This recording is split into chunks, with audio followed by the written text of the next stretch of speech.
KBS 라디오 재난안전 특집 한반도를 수호하라.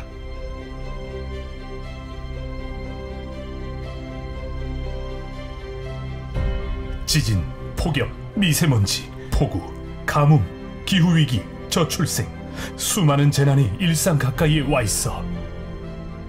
재난에 둘러싸인 한반도, 누가 지킬 수 있을까? 깨어나라, 한반도 수호단!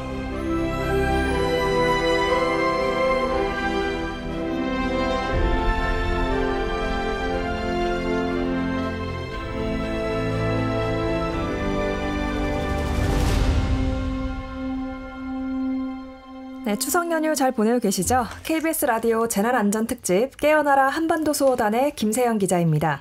올해는 산불에 폭염, 폭우까지 기후위기로 인한 기상이변이 빈번해서 어려운 시기를 보내고 계실 텐데요. 그래서 KBS 라디오에서는 추석 기획으로 이번 주 재난안전특집으로 다가올 재난을 어떻게 하면 안전하게 대비할 수 있을지 땅, 불, 바람, 물, 마음 이 5가지 주제로 최고의 전문가분들을 모시고 이야기 나누고 있습니다. 어제 땅 지진에 이어서 오늘 다룰 두 번째 주제는 불, 폭염인데요. 재난안전특집 깨어나라 한반도 수호단, 불, 폭염의 한반도 수호단이 되어주실 두 분을 스튜디오에 모셨습니다. 초대 국립기상과학원장을 역임하신 조천호 박사님 모셨습니다. 네, 안녕하십니까? 네. 예. 네, 그리고 서울대 환경대학원 윤순진 교수님 모셨습니다. 안녕하세요. 네, 안녕하세요. 네, 안녕하세요. 올해 여름이 이제는 좀 지나갔는데요. 올해 여름 폭염은 진짜 재난이라고 할 수 있을 정도만큼 엄청 더웠거든요. 그래서 혹시 두 분은 이번 여름을 어떻게 좀 보내셨는지 간략하게 부탁드립니다. 저희 집은 이제 산밑에 집이라서요. 에어컨이 없거든요. 그런데 올여름을 지내니까 야, 이거는 그냥 불편함을 좀 견뎌보자 수준이 아니라 이제 생존의 문제다라는 이런 생각을 했습니다. 이제 에어컨을 갖다가 집에 들여다놔야 될 그런 때라고 생각합니다. 그렇죠. 예. 산 밑이면 보통 때는 좀 바람 때문에 시원하셨을 텐데 예, 올해 여름은 너무 더워. 저는 학교에서는 에어컨을 사용을 안 했었어요. 작년까지는 거의. 작년에도 안 사용하셨어요? 왜냐하면 저는 그 선풍기를 대신 사용을 했었거든요. 네. 근데 올해는 더 이상 안 되겠더라고요. 그래서 선풍기랑 에어컨을 같이 쓰면 이제 효율이 높아지기 때문에 선풍기와 에어컨을 같이 사용을 했는데 이렇게 저처럼 그 에어컨 사용을 자제했던 사람도 더 이상 자제가 어렵구나. 그리고 정말 손수건을 얼마나 많이 적셨는지 모릅니다. 이게 나이가 들어서 호르몬의 변화 때문에 뭐 살도 찌고 땀도 더 나고 뭐 이런 변화도 물론 있겠지만 이번 여름은 그래서 굉장히 힘들었습니다. 맞아요. 저도 취재 나가면 밖에 나가서 이제 영상을 촬영해야 되는데 너무 뜨겁고 그러니까 몸이 열이 이렇게 갇히는 느낌이 들더라고요. 그래서 그만큼 정말 체력적으로도 힘든 여름이었는데 근데 보니까 제가 작년에도 엄청 더웠었거든요. 사실 지난해에도 엄청 더웠었는데 기상청 기록을 보니까 7월에 폭염이 엄청 심했어갖고 많은 분들이 정말 최악의 폭염이라고 기억했던 94년도 폭염 두 분도 다 기억하시죠. 그래서 그거는 물론 작년 기록도 넘어서가지고 올여름이 관측사상 최악의 폭염으로 기록이 됐거든요. 그래서 근데 박사님 이 기록이 이렇게 일시적이면 모르겠는데 이게 작년도 그렇고 올해도 그렇고 이렇게 연이어서 기록이 깨지는 거 보면은 이거를 뭐 기후위기의 징후로 봐도 이제는 무방하다고 할 수 있을까요? 그렇죠. 우리가 온실가스를 배출하면 뭐 평균 온도가 올라간다. 근데 그뿐만이 아니라 이 극단적인 날씨도 엄청나게 증폭을 하거든요. 그래서 우리가 대기 중에 온실가스를 배출했다. 대기 입장에서는 충격을 받는 거기 때문에 이 변동의 폭이 커지게 됩니다. 그래서 지금 그 육상 그 관측소 그 기온을 보게 되면 전 세계적으로 1980년 이후에 최근까지 평년보다 4도 이상인 경우가 4배 이상이 되었거든요. 그만큼 우리는 이 폭염이 굉장히 이제 일상화가 될 수밖에 없는 것이고요. 그다음에 또 하나는 이 온실가스는 한번 대기 중에 나오면 수백 년, 수천 년 동안 없어지지 않고 그대로 남아 있어요. 우리가 조금만 배출을 한다 해도 계속 그 누적이 일어나는 거거든요. 그냥 계속 온도는 상승할 수밖에 없다라고 하는 거. 그래서 올 여름이 우리 인생에서 가장 선선한 여름이다라고 하는 그 표현이 이 때문에 나오게 된 겁니다. 그렇죠. 저도 그 그 짤이라고 하나요? 예, 그런 거 예. 봤는데 진짜 이번 여름이 가장 예. 시원한 여름이다 예. 이런 게 있더라고요. 그리고 우리나라는 보통 이게 사계절이 뚜렷한 나라라고 이제 저희가 인식을 하고 있잖아요. 근데 몇 년 전부터는 제가 체감하기에도 그러니까 뭔가 봄이 왔다 싶으면은 갑자기 또 이제 더위가 찾아와서 일찍 찾아오고 또 늦게까지 이어지고 이런 게 있었고 또 겨울에도 뭐 사만사온이라는 말이 있듯이 약간 잠깐 따뜻하고 추워지고 이런 게 반복되는 게 있었던 것 같은데 요즘엔 또 그게 좀 체감하기 어려운 것 같더라고요. 그리고 또 과거에 좀 생각을 해보면은 만약에 올해 여름이 엄청 더웠다 하면은 내년 여름은 좀 괜찮지 않을까 막 이런 생각을 했었는데 이제 매년 이렇게 여름이 더워진다고 한다면은 계속 심한 더위가 찾아온다고 봐도 과언이 아닐까요, 교수님? 아마 대개 그 기후과학자들은 그런 말씀에 동의하는 것 같아요. 근데 지금 뭐 사계절이 완전히 사라진 건 아니고요. 우리나라는 여전히 사계절이 존재하는데 예전보다 경계가 굉장히 흐려진 거죠. 그렇기 때문에 그리고 또 이제 계절의 그 기간이 좀 달라졌다. 그리고 사실 제가 어릴 때만 하더라도 사만사온 현상이 있었던 것 같아요. 왜냐하면 학교에서 그 용어를 배우고 나서 제가 겨울철에 맞아 그렇구나 정말 그러네 이런 걸 느꼈던 적이 있거든요. 근데 지금은 없죠. 그래서 기후 변화라는 건 규칙성이 깨어진 상태를 말하는 거예요. 그래서 조천호 박사님께서 말씀하신 것처럼 사실은 기후 변화라는 게 극단적인 기상현상이 더 많이 발생하는 거거든요. 근데 많은 기후과학자들이 정말 우리가 부인할 수 없이 명백하게 강화될 그런 뭐랄까 극단적인 기상현상으로 폭염을 가장 강력하게 꼽고 있습니다. 그래서 폭염은 아마 전 지구적으로 계속해서 더 많이 발생할 것 같아요. 제가 최근에 그 기후변화에 관한 정부 간 협의체라고 네. IPCC라고 부르는 그 기구에서 이제까지 기후변화 평가 보고서를 6차례 펴냈는데 그게 지금과 같이 좀 이렇게 형식이 통일된 게 3차 평가 보고서부터입니다. 그래서 거기에서 이제 종합 보고서라는 게 있어요. 그 워킹그룹 1, 2, 3이 있고 그 다 모아서 이제 종합 보고서를 내고 그 앞에 보면은 정책 결정자들을 위한 요약이라는 게 있거든요. 네. 그 요약본을 분석을 해보니까 글로벌 워밍, 지구 온난화라는 용어가 3, 4, 5차까지는 별로 없었는데 오히려 6차 때 엄청나게 많이 올라갔어요. 그만큼 이제 폭염이라든지 이런 온도 상승이 너무나 분명하고 그게 또 사람들에게 체감되는 것이고 또 파리 협정을 통해서 온도 상승을 억제하는 목표를 정했기 때문에 좀 더 이런 글로벌 워밍, 지구 온난화라는 표현을 많이 쓰더라고요. 그러니까 이런 건 되돌리기가 어렵습니다. 물론 내년이 올해보다 계속 더 높아질 거라고 우리가 확신할 수는 없어요. 왜냐하면 기온에 영향을 미치는 요소는 다양하기 때문에. 근데 문제는 추세선은 계속 그 방향으로 갈 거라는 거죠. 연도별로 약간의 오르내림은 있을 수도 있어요. 하지만 추세선은 계속 우상향을 그릴 거다. 그렇죠. 아무래도 계속 기온이 올라가는 추세에 있을 거기 때문에 어찌됐든 점점 더 더운 여름이 오는 거는 맞을 거라는 말씀이신 거죠. 그렇죠. 왜냐하면 말씀하신 것처럼 온실기체는 한두 번 그냥 온실 효과를 야기하고 없어지는 게 아니라 누적되기 이산화탄소는 50년에서 200년 심지어 15% 이상 1000년을 머무른다고 과학자들이 그러더라고요. 그러니까 이게 계속 누적이 되기 때문에 오늘 당장 우리가 산업혁명기 이전 수준으로 줄인다 하더라도 계속 올라갈 수밖에 없습니다. 막을 수 없어요 이제. 그렇죠.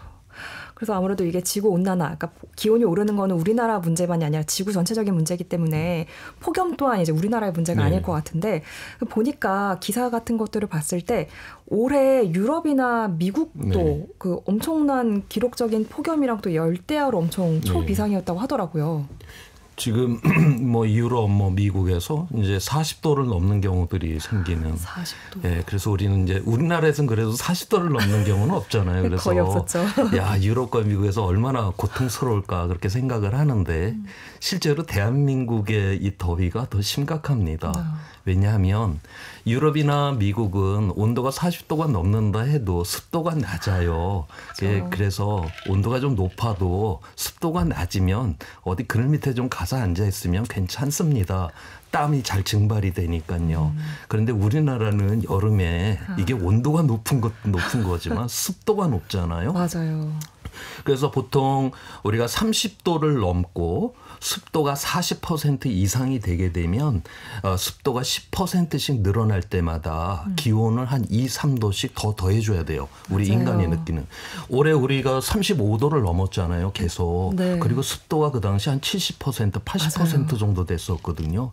우리나라는 약 45도 이상의 그러한 더위를 경험하고 있었다라고 보시면 돼요. 그래서 지금 뭐 유럽, 미국에 40도 넘다고 참 고생하겠구나가 아니라 지금 대한민국 사람을 지금 걱정을 해야 되는 그러한 상황이다라고 저는 그렇게 보고 있습니다. 다른 네. 나라를 걱정할 상황이 아니라 우리나라 더위부터 일단 이게 온도를 보는 게 아니라 습도를 같이 고려를 해야 된다라고 그쵸. 하는 거죠. 맞아요. 예. 우리나라는 쪄 죽겠다는 표현이 있잖아요. 예, 맞아요. 사실 건조한 경우는 타 죽겠다는 표현이 있는데 그럴 땐 그늘에 들어가면 되거든요. 맞아요. 진짜 그 습도가 우리는 무더위라고 그러잖아요. 맞아요. 네. 무더위. 그게 무가 물질에서 리을이 떨어진 거거든요.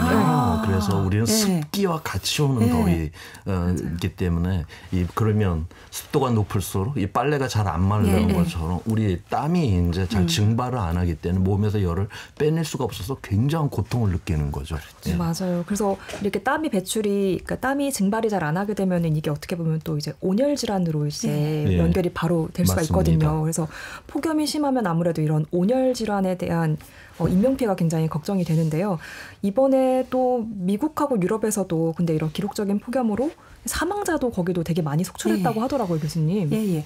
뭐 어떤 보고들에 따르면은 이번 여름에 폭염 때문에 24,000명 이상, 24,400명 이렇게 보고되는 데도 있는데 그중에서 인위적인 이런 인간에 의한 온도 상승 때문에 발생한 게 한 16,500명 정도 된다. 뭐 이런 보고도 있더라고요. 그러니까 결국은 3분의 2 이상의 그런 그 폭염에 따른 인명 피해가 인위적인 그런 이상 기후 때문에 발생한다. 극단적인 기상 현상 때문에.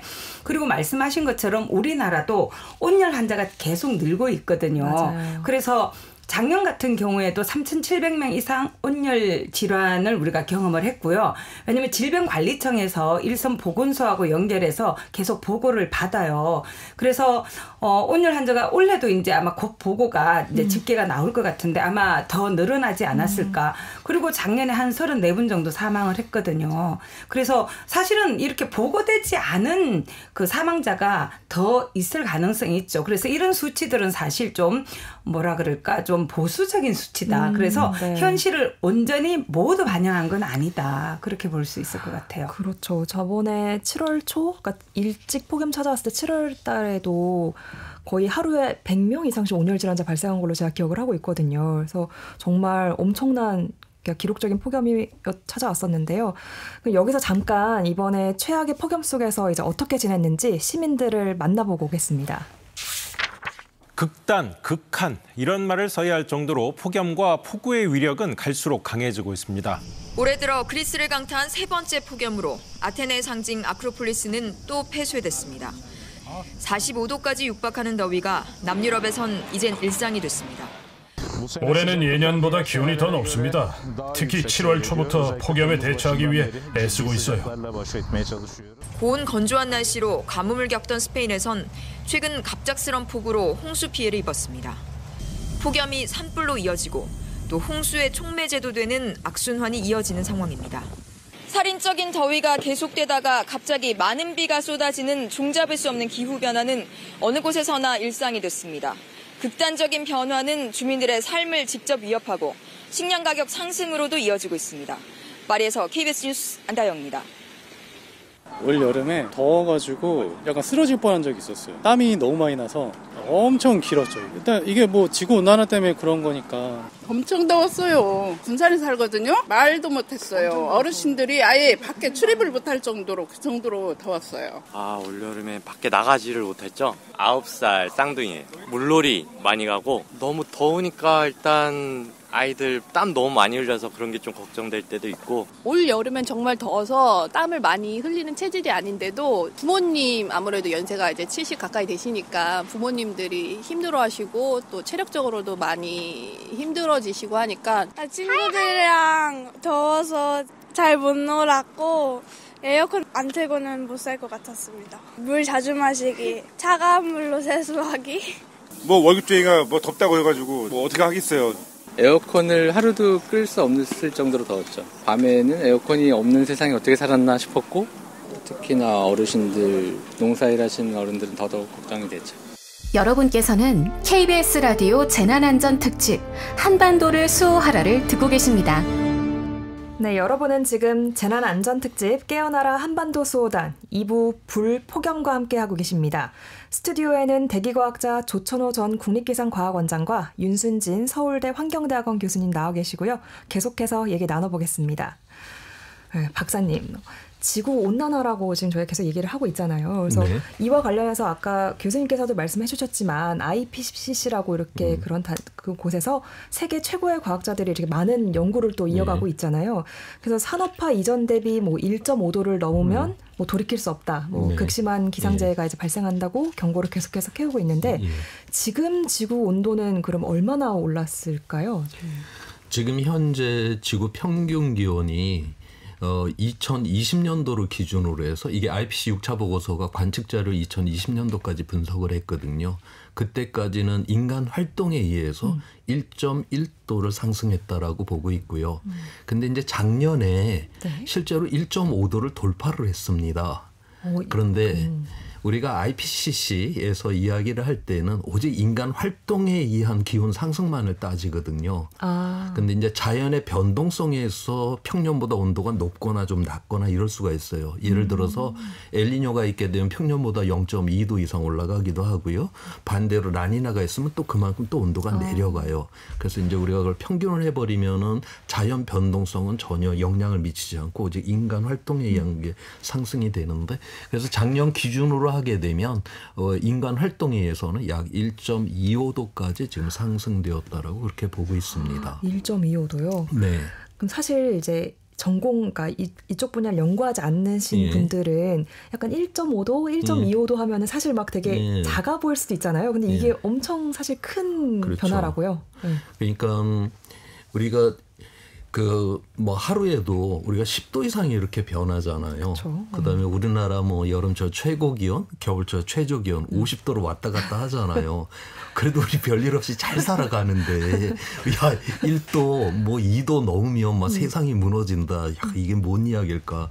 우리가 잘 이제 느낄 수가 없는 그런 온도이긴 한데 근데 우리 과학자들이 공룡이 이제 멸종한다. 그러니까 6,500만 년 전부터 최근까지 그 기온의 변화를 알고 있습니다. 그래서 이 신생대 동안 자연에서 가장 빠르게 기온이 상승되는 속도가 1000년의 1도예요. 1000년의 1도요? 예, 자연에서는 가장 빠른 속도인데 우리 사람들은 화석연료를 태워갖고 지금 100년 만에 1도를 높여놨거든요. 그러니까 우리는 자연에서 가장 빠른 속도보다 이미 10배나 빠르게 변화를 일으키고 있는 거예요. 다시 말해서 변화의 크기를 봐야 되는 게 아니라 변화의 속도를 봐야 됩니다. 우리가 도로에서 시속 100km로 달리다가 10배, 시속 1000km로 달린다? 이거 엄청난 위험을 이제 의미를 하잖아요. 그래서 원래 기후가 이렇게 균형을 잡고 있었는데 자연에서 가장 빠른 속도보다 10배나 빠르게 변화가 일어난다? 그러면 그 균형이 무너지게 되겠죠. 기후의 균형이 무너지게 되면 결국 기후가 불안정하게 되고 결국 그렇게 되면 극단적인 날씨가 이제 증폭이 되는 이러한 상황이 됩니다. 어마어마하게 빠른 속도로 지금 저희가 어떻게 보면 온도를 변화시키고 있는 거네요, 인간이. 그렇죠. 그래서 안토니오 구테레스 유엔 사무총장이 어떤 표현을 했냐면 우리는 지금 기후 지옥을 향한 고속도로에서 가속 페달을 밟고 있는 중이다. 이런 표현을 했어요. 우리가 도로에서 한 40km로 달리다가 10km 가속에서 뭐 50, 60으로 달린다. 위험이 확 커졌다는 걸 잘 인지를 못하죠. 근데 우리가 고속도로에서 제한 속도라고 110km 이상을 이제 밟기 시작을 하면 그때부터는 위험이 굉장히 빠르게 커집니다. 마찬가지로 지금까지 뭐 0.5도, 0.6도, 0.7도에서 뭐 1.1도, 1.25도까지 상승을 했어요. 지금까지는 이 변화가 좀 점진적이었거든요. 그런데 우리는 이미 이제 제한 속도 범위 안에 이제 들어왔다라고 하는 거죠. 지금부터는 0.1도, 0.1도 상승될 때마다 이제부터는 이 극단적인 날씨가 점점 더 자주, 점점 더 강하게, 점점 더 명백하게 드러나는 이러한 상황으로 가게 될 겁니다. 무섭네요. 네. 그런데 이게 이제 지구의 평균 기온을 이제 말씀을 이제 나눴는데요. 근데 이게 또 평균 기온이다 보니까 전 지구적으로 따졌을 때 나라별로는 또 상승 온도가 또 다르다고 하더라고요. 그래서 또 그 와중에서 또 우리나라는 또 온도가 되게 빠르게 올라가는 나라라고 속한다고 하는데 이렇게 한반도가 그러니까 우리나라에 있는 한반도가 이렇게 다른 나라에 비해서 이렇게 빨리 온도가 올라가는 이유가 있을까요, 교수님? 사회과학자이기 때문에 제가 뭐 대답을 드리는 데는 한계가 있겠지만 저도 이제 왜 우리나라가 이렇게 빠른가? 왜냐하면 우리나라가 전 세계 평균보다 2배 이상 빠르게 진행이 되고 있어요. 그래서 저도 궁금해서 많이 찾아봤거든요.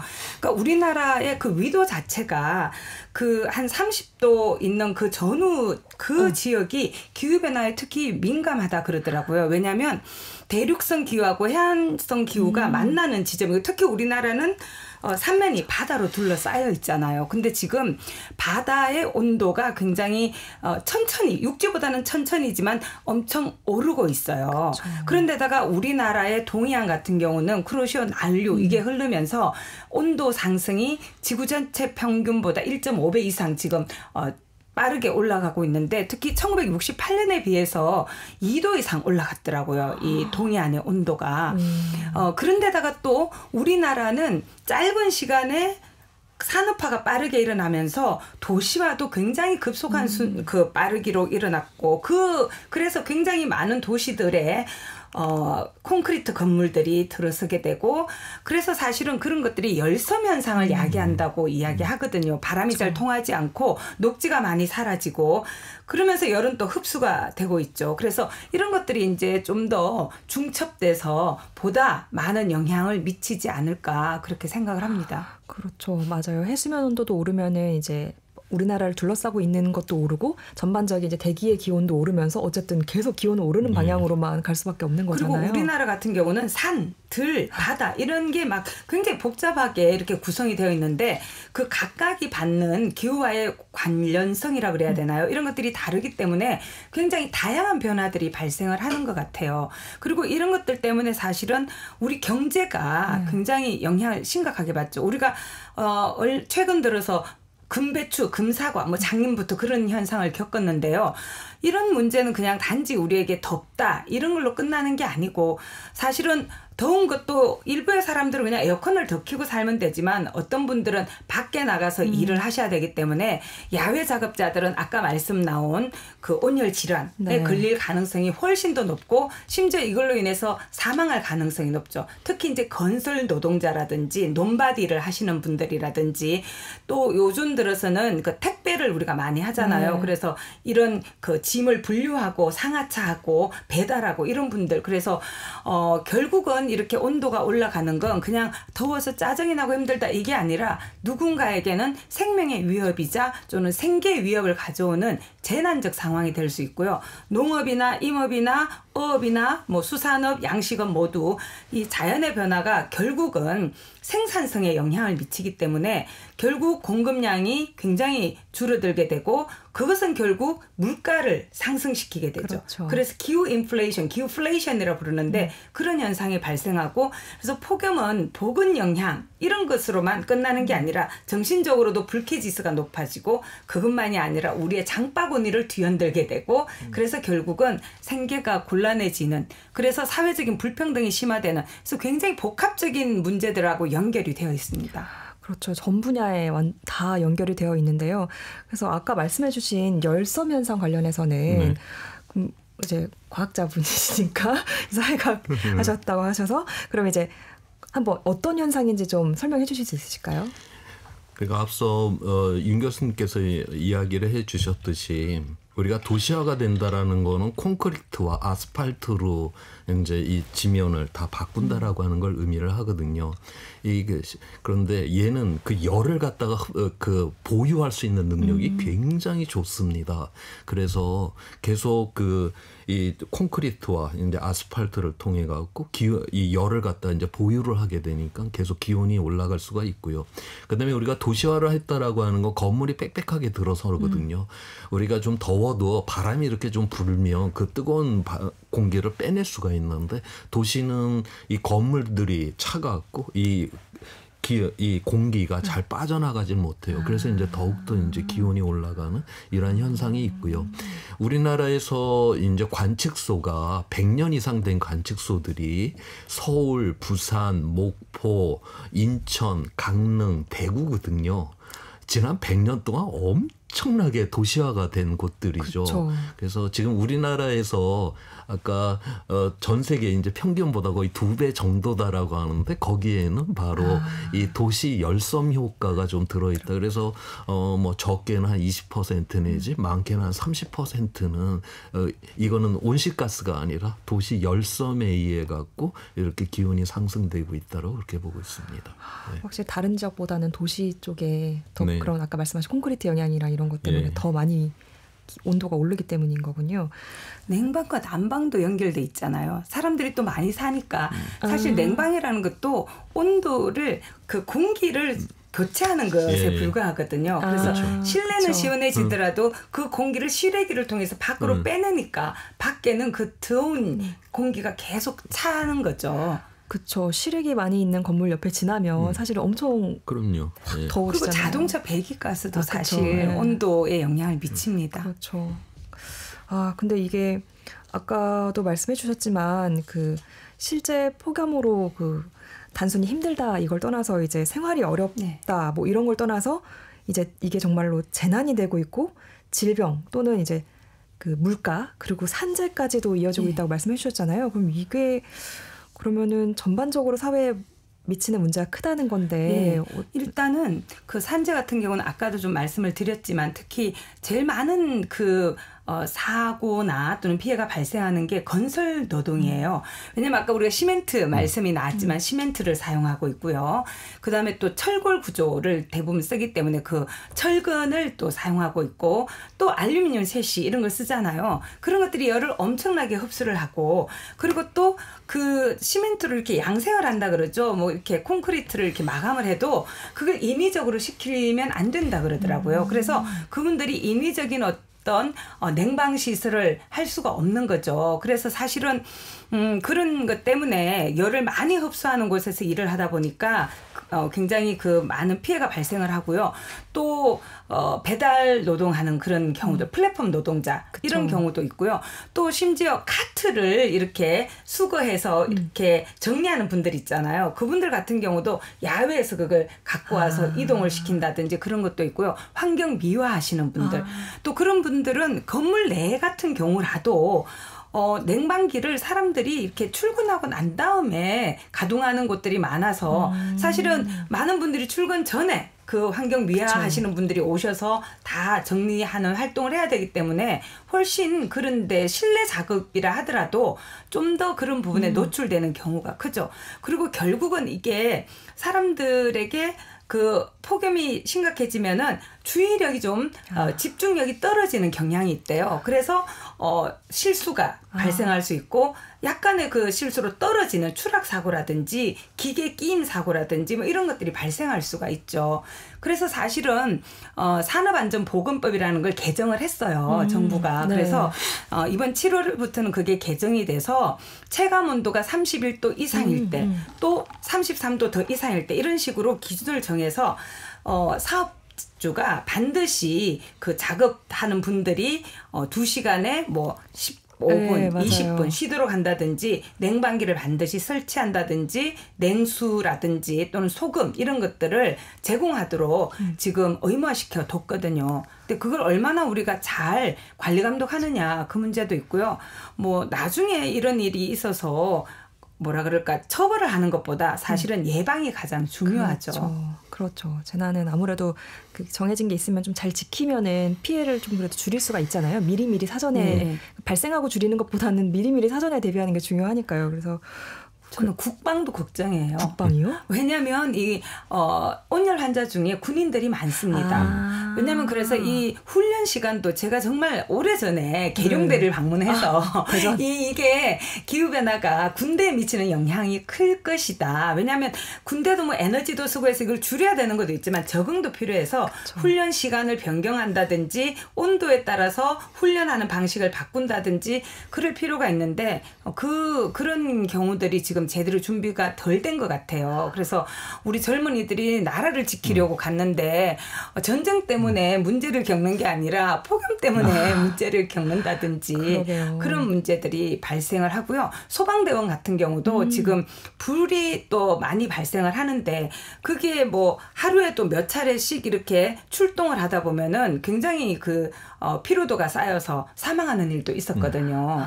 그리고 아파트에 관리하시는 경비실에 계신 분들도 이 냉방 시설을 제대로 제공해주지 않는 경우에는 굉장히 그분들이 그 안에만 앉아 계신 것도 아니고 밖에 나와서 막 분리 배출하는 것도 다 관리하시고 이러다 보니까 그래서 사망하는 경우도 발생을 했었어요. 맞아요. 근데 이게 딱 정확하게 아까 말씀하신 것처럼 딱 정확하게 이게 폭염 때문이다라고 이렇게 집계가 되는 경우가 별로 없기 때문에 그런 것도 잘 이제 찾아내서 네. 특히 이런 분들은 문제가 딱 발생하면 병원에 가서 진료를 받는다든지 휴식을 취해야 되는데 그런 상황에 있지를 못하기 때문에 문제가 더 심각해지는 거예요. 그렇구나.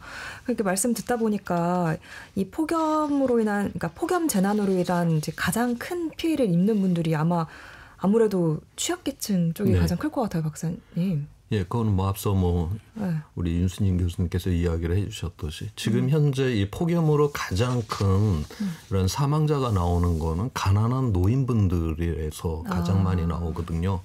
이 가난한 노인분들은 뭐 이런 체온 조절이 일단 신체적으로 잘 되지 않고 또 만성 질환을 앓는 경우가 많고요. 그러다 보니까 여기에서 사망자가 많이 나오고. 그다음에 우리나라 같은 경우는 특히 이제 봐야 되는 게 이 야외 노동자에서 이제 나오게 되는데 우리가 뭐 이 건설 노동자라든가 그다음에 뭐 택배 노동자라든가 이분들이 대체로 일당으로 살아가시는 분들이거든요. 그러니까 그 폭염에도 그 자기 가족을 부양하기 위해서 그 속에서 이제 일을 하다가 이렇게 피해를 보는 경우가 있어요. 그래서 어떤 면에서 굉장히 이거는 비참한 그런 피해이고 그렇죠. 우리의 사회 공공성이 제대로 돼 있지 않다라고 하는 거를 보여주는 사례다라고 좀 그렇게 보고 있습니다. 저는 장애인들에 대해서도 관심을 가져야 된다고 생각하는데 제 학생이 이번에 석사학위 논문을 장애인과 이런 폭염에 대해서 썼거든요. 네. 근데 우리가 쉽게 그냥 폭염이 심각해지면 또 폭우가 내리면 이동이 곤란해서 굉장히 많은 맞아요. 그 이동 접근성에 영향을 받는다. 이런 것까지는 그냥 상상할 수 있는데 청각 장애인이 폭염의 피해를 받는다는 사실을 제가 이번 연구를 통해서 처음 알게 됐어요. 맞아요. 왜냐하면 폭염이 되면 땀이 많이 흐르잖아요. 근데 그분들이 이 청각의 보조장치 그 와우라는 걸 끼는데 그게 물에 젖으면 기능이 손상되는 거예요. 근데 그거를 수리하는 게 굉장히 비쌉니다. 50만 원 이상. 그러니까 이게 계속 손상이 되면 안 되기 때문에 감당이 어렵기 때문에 정말 땀이 많이 흐르면 이걸 뺄 수밖에 없는 그런 상황이거든요. 그럼 들으시지 못하시는. 네, 그렇게 되는 거죠. 그래서 와 폭염과 청각 장애인도 연결돼 있네. 뭐 이런 너무 놀랐습니다. 게다가 또 노인도 노인이지만 저는 이 저출산 시대에 영유아들이 또 이런 신체 조건이 성인하고 다르기 때문에 맞아요. 굉장히 이게 힘들거든요. 근데 또 제가 이제 학생들하고 연구를 해보니까 아이가 태어나게 되면 에너지 소비가 늘어납니다. 왜냐하면 여러 가지 이제 아이를 위한 다양한 뭐 냉난방이라든지 이런 것도 있지만 빨래도 늘어나게 되고 여러 가지 그 실내 공기를 깨끗하게 유지한다든지 뭐 그렇게 하긴 하는데 보니까 가장 가난한 분들 취약계층 같은 경우에는 아이가 태어나도 전력 소비가 늘지를 않아요. 이유는 뭐냐면 능력이 안 되기 때문에 못 늘리는 거거든요. 그래서 좀 이렇게 우리가 영유아를 가지고 있는 그런 가구에 대해서는 물론 이제 정부가 에너지 바우처 제도라 그래서 그런 걸 통해서 지원을 하고는 있지만 좀 더 특별히 영유아가 있는 가정은 좀 더 관심을 가지면 좋겠고요. 그렇죠. 예전에는 에너지 빈곤 가구 그러면 난방 문제보다 많은 관심을 가졌는데 이제는 사실 말씀하신 것처럼 냉방이 굉장히 심각합니다. 왜냐하면 건강에 미치는 영향도 굉장히 크고요. 최근에는 여름철 사망자 많아졌거든요. 그래서 냉방에 대해서도 가난할수록 가옥이 허술하기 때문에 여름은 더 덥고 겨울은 더 추운데 겨울철 같은 경우는 한파도 예전보다 이렇게 더 떨어지는 날도 있지만 평균 기온은 올라갔거든요. 그렇죠. 근데 여름철 같은 경우는 지금 우리가 폭염이 더욱더 심각해지면서 냉방에 대해서 이런 관심을 좀 가질 필요가 있을 것 같아요. 그럼 진짜 지원이 되게 많이 필요한 상황인 것 같은데 그럼 이게 정부 차원에서 어떻게 지원을 할 수 있을까요? 뭐가 필요하다고 생각하실까요? 먼저 박사님부터 한번 설명해 주실까요? 일단 그 앞서 이야기했지만 이제 가난한 노인분들이 이제 주로 피해를 본다라고 하는 거. 그런데 지금 대한민국은 OECD 국가 중에서 이 노인 빈곤율이 40%로 가장 높은 나라죠. 미국이나 일본도 20% 정도인데 그 2배에 달하는 것이고요. 결국 개인이 이 폭염으로부터 피할 수 없다라는 걸 이야기를 해주거든요.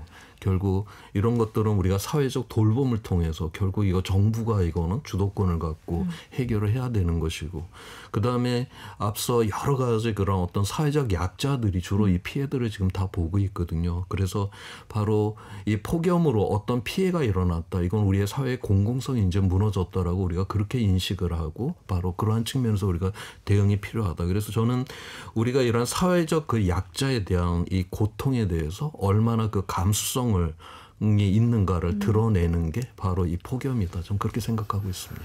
맞아요. 교수님께서도 아까도 잠깐 듣는데 이제 산업안전보건법 같은 경우는 그동안에 많은 요구가 있어서 개정이 됐어요. 그래서 폭염 상황에서는 이제 사업장에서 더 이상의 피해가 많이 발생하지 않도록 하기 위해서 이제 사업주가 여러 가지 휴식 시간을 보장한다든지 냉방 시설을 갖춘다든지 또는 냉수와 소금을 제공을 한다든지 뭐 이런 것들은 이제 의무화되었는데 이게 이제 잘 관리 감독이 돼야 될 것 같고요. 그렇죠. 그다음에 우리나라에는 재난안전관리기본법이라는 게 있습니다.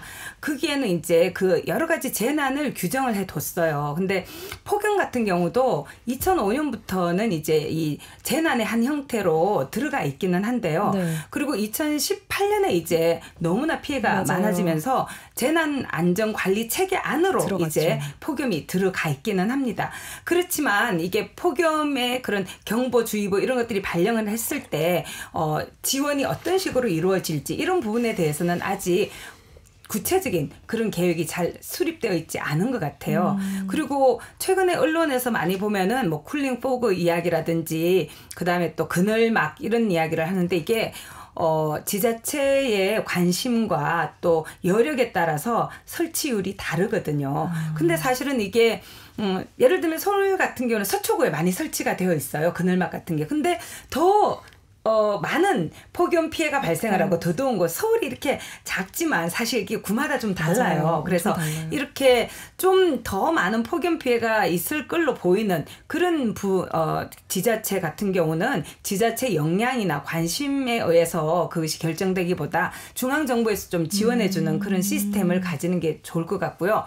폭염은 더 이상 그냥 더워서 피곤하고 짜증나는 그런 문제가 아니라 아까 이제까지 우리가 말씀 나눈 것처럼 재난의 형태라고 국민들도 인식을 하셔야 됩니다. 그래서 그 부분에 대해서 폭염이 발생을 했을 때 우리는 어떻게 대처해야 될지 또 산업과 관련해서 그 노동자분들은 또 어떤 식의 대응이 필요한지 이런 부분에 대해서 소통하고 교육이 계속해서 이루어질 필요가 있는 거죠.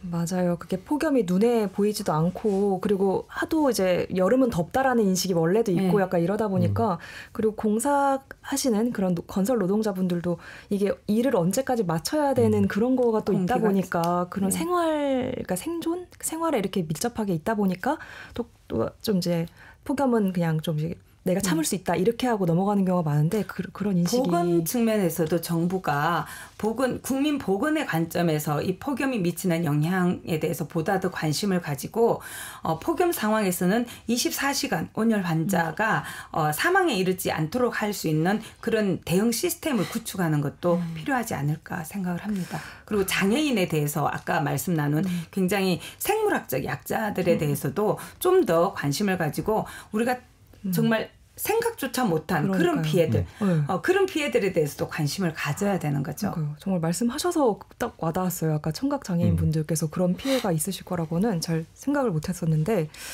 저희가 지금까지는 계속 폭염 얘기를 나눴었는데요.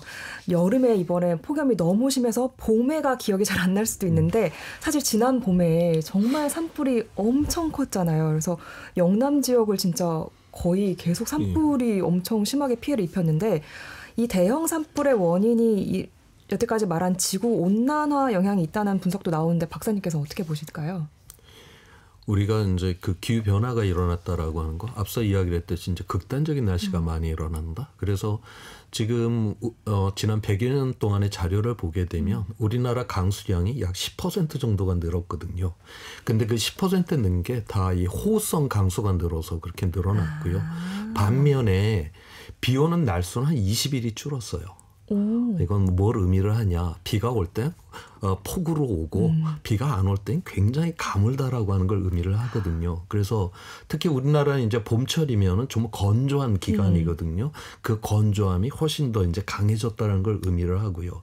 그다음에 또 하나는 겨울철에 이게 눈이 아니라 비가 오는 경우가 많아요. 이렇게 되면 우리나라 태백산맥에 있는 그 산에 원래 이제 눈이 겨울철에 이렇게 쌓여 있다가 봄이 되면서 이제 녹아서 이 토양을 촉촉하게 만들어 주는 거거든요. 근데 이제는 비로 내려버리니까 눈이 안 쌓이니까 봄에 뭐 녹을 눈이 없는 거죠. 그러다 보니까 우리나라 동해 그 태백산맥의 산들이 굉장히 더 건조해질 수밖에 없는 이런 상황이고요.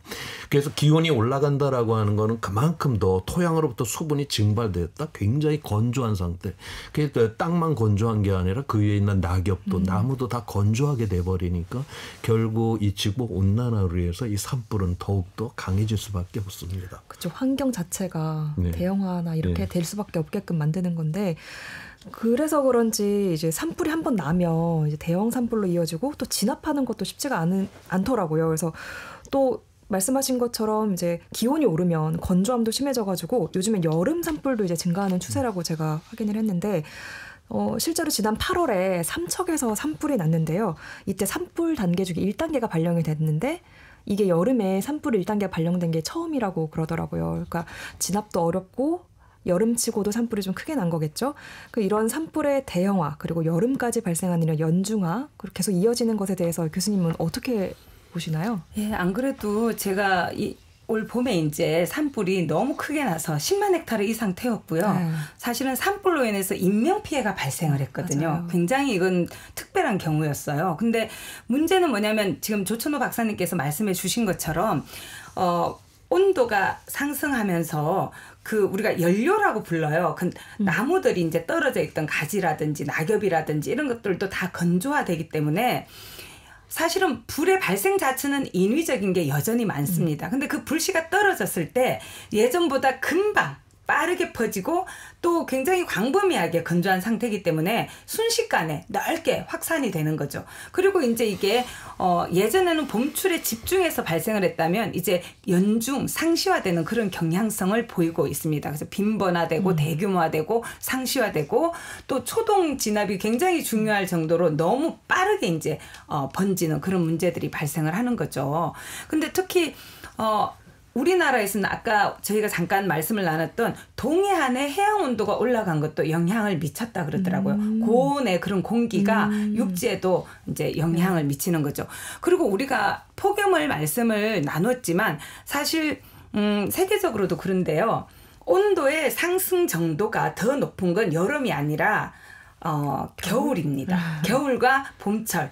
그래서 이게 우리가 항상 온도가 몇 도 올랐다 그럴 때는 산업화 이전 온도랑 비교를 하는데 뭐 1850년에서 1900년의 온도를 기준으로 이제 비교를 하는데요. 여름의 상승폭보다 겨울과 봄의 상승폭이 더 높습니다. 이건 무슨 의미냐면 말씀하신 것처럼 겨울에 내렸어야 되는 눈이 내리지를 덜 내린다는 얘기죠. 그리고 비로 내리게 되면 또 이게 오래 머물러 있지 않고 그냥 빠져나가기 때문에 눈은 거기 있다가 서서히 이제 녹아서 물의 형태로 이렇게 스며드는 그런 작용, 기제가 있는데 그게 아니라는 거죠. 그래서 우리나라가 사실은 그런 현상들이 많이 발생하는데 우리나라만이 아니에요. 전 세계적이고요. 미국은 우리가 캘리포니아에서 산불 나는 거 엄청 많이 보도로 보잖아요. 그리고 호주에서도 몇 년 전에는 너무나 심각한 산불이 발생을 해서 사실은 코알라하고 캥거루 수백만 마리가 희생이 됐거든요. 그래서 이제는 그 대응이라는 것도 정말 예방을 어떻게 할 거냐 그게 너무나 중요하고요. 그다음에 미국을 제가 연구를 해보니까 예방과 더불어 완화라는 그런 작용이 있어요. 그거는 이제 더 이상 산불은 막기가 어렵습니다. 그래서 산불이 나는 거는 그냥 변수가 아니라 상수로 놓고 그게 이제 대응하기 위한 적응도 중요하고요. 완화는 그게 미칠 영향을 어떻게 하면 줄일 것인가를 염두에 두고 그 영향을 줄일 수 있는 방법을 모색해 나가는 것이죠. 아, 그렇군요. 그러면 이게 진짜 다방면으로 이제 기온이 오르면서 산불까지도 이렇게 영향을 주고 있는 거로 볼 수 있을 것 같은데요. 교수님께서 말씀하신 것처럼 영남 지역에 지난 봄에 엄청 피해가 발생했는데 사실 산불에서는 그렇게 인명피해가 큰 적이 별로 없었잖아요. 그러니까요. 근데 이번에 정말 인명피해가 너무 컸거든요. 예. 그래서 이렇게 되는 걸 보면 저희도 우리나라도 기후에 맞게 산불 진화 또는 이제 대응 체계 이런 걸 좀 바꿔야 될 것 같은데 어떤 게 좀 가장 필요하다고 생각하실까요? 지금 그때 돌아가신 분들이 고령층이 많습니다. 그게 거주하는 분들도 고령층이라서 이동이 쉽지 않았던 점도 있고요. 또 산불 진화에 나섰던 분들도 고령자들이 많습니다. 그리고 우리가 이제 항공 진화라든지 이런 것도 하는데 거기에 있는 장비라든지 그런 게 노후화되어 있는 게 굉장히 많고요. 또 제가 알아보니까 어떤 분들은 항공으로 이렇게 불을 끄게 되면 바람이 생겨서 더 불이 난다 이렇게 말씀하시는 분들도 계신데 제가 또 전문가들하고 말씀을 나눠보니까 굉장히 훈련이 필요하대요. 그래서 대규모로 끄기 위해서는 진압을 공중 진압도 해야 되는데 그럴 때는 훈련을 잘 받아야 되는 거죠. 근데 지금 우리나라에서는 이런 전문적인 인력의 양성이 지금 사회적 수요에 미치지 못하고 있습니다. 그리고 산불 진화 대원이라고 있는데 그분들이 공공 일자리 개념으로 고령자들이 전문성을 가진 분들이 아니라 그냥 공공 일자리 개념으로 고용이 되는 거죠. 그것도 뭐 정규직이나 이런 것도 아니고요. 그래서 이런 부분들은 이제 재난관리 체계 속으로 들어와야 됩니다. 우리나라는 재난의 형태로 산불이 아직 들어가 있지는 않아요. 화재라는 이름으로 들어가 있거든요. 근데 화재는 사실 인위적으로 개인의 실수에 의한 실화가 여전히 많죠. 그래서 이런 화재도 재난을 사회재난과 자연재난으로 우리가 나누고 있는데 우리나라는 화재를 사회재난으로 구분하고 있어요. 근데 기후위기 시대의 산불은 자연재난적 속성과 결합이 되어 있기 때문에 자연재난적 속성도 좀 더 우리가 고려를 해야 되고요. 그래서 복합재난으로 규정을 하면서 좀 더 이게 상시적으로 대응할 수 있는 시스템이 마련이 돼야 됩니다. 지금 우리나라는 불이 나거나 이렇게 큰 재난이 발생하면 중앙사고수습 대책본부라든지 그런 것들을 마련해서 임시적으로 이게 가동이 되거든요. 그리고 산불과 관련해서는 산림청이 주무부처인데 문제는 산림청이 전국적으로 가동할 수 있는 그래서 산불 진압에 빠르게 보낼 수 있는 인력이 많지 않습니다. 수백 명에 불과해요.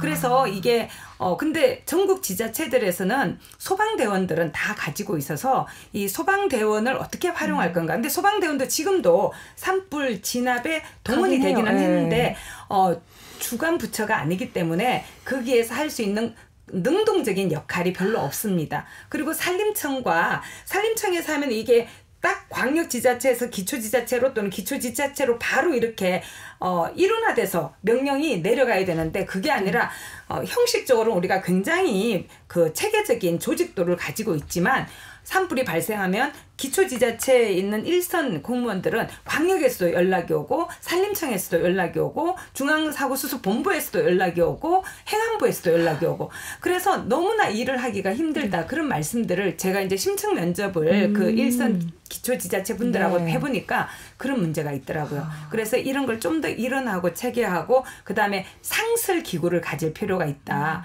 미국은 상설 시스템이 있어요. 그래서 전 부처에서 파견이 되어 나와서 재난에 상시적으로 대응하는 시스템을 가지고 있거든요. 그래서 우리도 그런 시스템을 가지고 있으면서 산불도 그런 복합 재난의 하나로 그 시스템이 상시적으로 관리할 수 있도록 돼야 되는 거죠. 진짜 미국 같은 경우는 하도 산불이 많이 나다 보니까 이제 아예 같이 간다고 생각을 하고 그런 식으로 조직을 꾸린 것 같네요. 예, 근데 우리나라도 이제 예외일 수 없다는 거죠. 그렇죠. 예. 우리나라뿐만 아니라 정말 전 세계 미국이 제일 크다고 말씀하시긴 하셨지만 미국과 호주가 이렇게 가장 피해가 컸는데 어쨌든 지구촌 곳곳에서 지금 산불이나 폭염 피해가 굉장히 이어지고 있는 거잖아요. 예산이 또 중요합니다. 이 뭔가 그렇죠. 일을 하려면 재원이 필요한데 이 예산이 어디에 많이 배분이 되어 있는가 보면은 미국은 예방 완화 이 부분에 14% 이상 재원이 투입되는데 우리나라는 5%가 안 돼. 5% 안 됩니다. 훨씬 더 낮은 걸로 알고 있는데요. 그래서 우리는 거의 다 복구에 투입을 하고 있는데 당연히 복구도 필요하지만 맞아. 예산 자체를 키우든지 해서 이 예방 그리고 완화 이런 개념들도 우리가 좀 더 적극적으로 도입을 하고 그리고 좀 더 많은 재원을 거기다가 투입을 하고 또 전문성을 강화를 해야 됩니다. 그래서 그냥 화상으로 보고 훈련하고 이게 아니라 실질적으로 이렇게 좀 더 훈련이 되어 있는 그런 인력들이 좀 더 많이 우리가 필요한 거죠. 그러니까 그렇죠. 미국 같은 경우는 산불 자체를 없애려고 한다기보다는 지금 윤 교수님께서 이야기를 하셨듯이 관리를 하려고 애를 쓰거든요. 그렇게 하는 이유가 뭐냐면 실제 이 산림이라고 하는 거는 그 자연적인 그 산불 발생이 있어요. 그리고 거기에 따라서 이 생태계가 또 유지가 되거든요.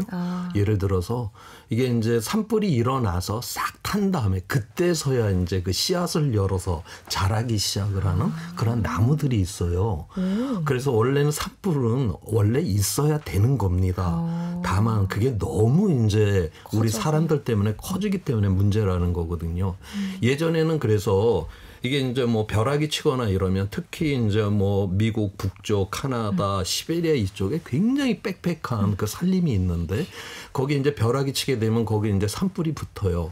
그런데 거기에 이제 이게 그 숲들이 어린 숲, 나이 든 숲 이런 식으로 돼 있거든요. 그런데 어린 숲들은 이게 이제 그 수분 자체를 많이 갖고 있기 때문에 벼락이 때려도 불이 잘 안 붙습니다. 그래서 꼭 이제 그 오래된 숲들만 산불이 붙어버리고 거기서 다시 이제 씨앗이 이제 발화를 하고 또 새로운 그 숲을 만들고 그게 원래 자연의 과정이거든요. 그래서 그런데 이제 지금은 워낙 이게 기온이 올라가서 토양 수분이 다 증발해서 바싹 마르다 보니까 이제 어린 숲까지 다 태워버리는 이러한 상황이 되었다. 그래서 지금 전 세계적인 이 산불의 관리는 없앤다가 아니라 바로 이제 이거를 잘 자연의 그 흐름에 맞게끔 조정한다가 바로 산불 대응입니다. 근데 우리나라는 또 인공 조림을 굉장히 많이 그렇죠. 했잖아요. 일제 시대와 그렇죠. 전쟁을 겪으면서 정말 초토화가 되었고 그래서 70년대, 80년대를 지나면서 한꺼번에 조림을 했고 그래서 세계적으로 우리나라처럼 녹화에 성공한 나라가 별로 없죠. 그래서 이 수령이 되게 일정한 경우들이 많이 있어요. 그래서 다양한 숲의 생태계가 조성이 돼야 되는데 우리 눈에 굉장히 푸르러서 굉장히 건강해 보이는 숲도 사실 그렇지가 않거든요. 그런 것도 저는 문제인 것 같아요. 네, 맞습니다. 네. 그렇죠. 지금까지 우리나라 산불, 기후변화로 인해서 우리나라 산불의 그런 피해를 갖다가 이야기를 나눠봤는데요. 기후변화로 인해서 이제 여름 산불, 이제 그것도 이제 점점 더 나타날 가능성이 높다고 말씀해 주셨는데, 지난 8월 중순에는 스페인에서 45도 폭염과 함께 20년 만에 초대형 산불이 덮치면서 큰 피해를 남긴 바가 있습니다. 그래서 결코 남일 같지 않아서 더욱 안타까웠는데요. 당시 상황을 한번 잠깐 전해드리도록 하겠습니다. 극한 폭염으로 몸살을 앓고 있는 스페인에서는 대규모로 확산하고 있는 산불이 좀처럼 꺼지지 않고 있습니다. 관광객들이 많이 찾는 산티아고 순례길도 일부 폐쇄됐습니다. 산불 연기가 하늘을 뒤덮어 소방 헬기의 시야를 가립니다. 바람을 타고 번지는 불길을 잡기 위해 소방대원들은 산 중턱에서 사투를 벌입니다. 마을을 지키기 위해 주민들까지 나섰지만 역부족입니다. 앞을 볼 수가 없어요. 바람도 세고 사방에서 불이 번져요. 스페인 갈리시아와 카스티아, 레온 등에서 일어난 산불만 20건. 최근 16일간 연일 섭씨 40도를 넘어선 폭염이 산불 확산의 주요 원인으로 지목됩니다. KBS 뉴스 박석호입니다. 여러분께서는 KBS 라디오 재난안전 특집 한반도를 수호하라를 듣고 계십니다. 네, 여러분은 지금 재난안전특집 깨어나라 한반도 수호단 2부 불폭염이라는 주제로 대기과학자 조천호 전 국립기상과학원장과 윤순진 서울대 환경대학원 교수와 함께하고 계십니다. 최악의 폭염과 산불, 그 미래 세대를 위해서 우리가 조금이라도 기후위기를 막을 수 있을까요? 두 분께 한번 말씀을 들어보도록 하겠습니다. 네, 박사님 올해 우리나라는 물론 그러니까 지금까지 계속 얘기를 나눠왔지만 올해 우리나라는 물론 전 세계가 이렇게 폭염이랑 산불 그리고 가뭄 등 힘든 시기를 겪고 있는데요. 이런 기후 위기를 초래한 원인이 인간 활동 때문이라고 이제 보고서들이 나오고 있잖아요. 그런데 이런 와중에 폭염 같은 경우에는 지난 8월 달에 네이처 저널에 이 폭염 중 4분의 1이 인간에 의해 발생했다는 연구 결과도 나왔다고 하는데 어떻게 생각하시나요?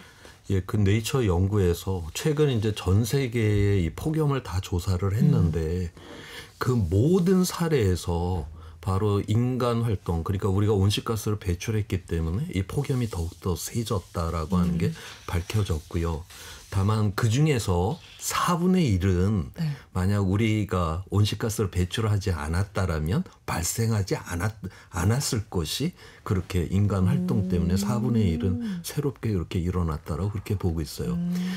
이 논문에서 이제 우리가 좀 주목해서 봐야 되는 거는 최근 이 기후변화 과학에서 가장 떠오르는 그 분야가 뭐냐면 원인 규명을 하는 거거든요. 이 연구에서 이 폭염에 그럼 누가 이 폭염을 일으켰는가 그거를 이제 추적한 연구입니다.